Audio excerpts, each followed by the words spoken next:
I have always to ask myself the question, is it possible for me? Am I the right person for the right challenges?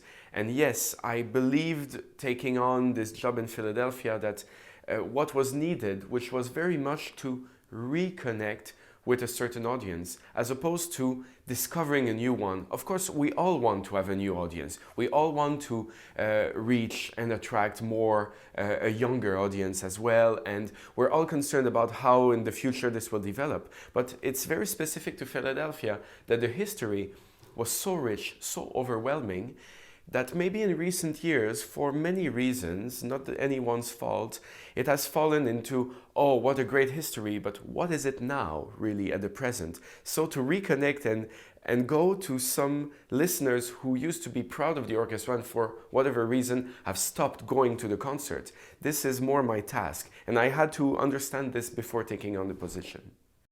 Stokowski himself, 100 years ago, was so groundbreaking. He was commissioning pieces.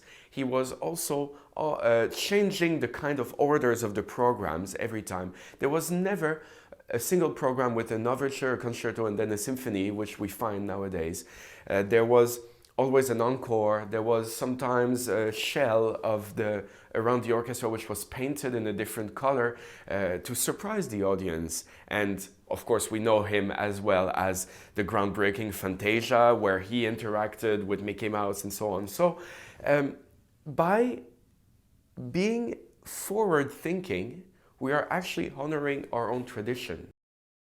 Sometimes it's just one little gesture which I can sum up also as being showing a certain humanity or the human face of the musicians, which helps connecting. So it's all about connection. And yes, I'm not against, I don't want to say people should be allowed in every concert to clap between movements. People should be allowed to drink some beer while listening to some Mahler. But why shouldn't they, in some certain context, if that's what a certain generation, a certain kind of audience wants, we need to know more to whom we play music.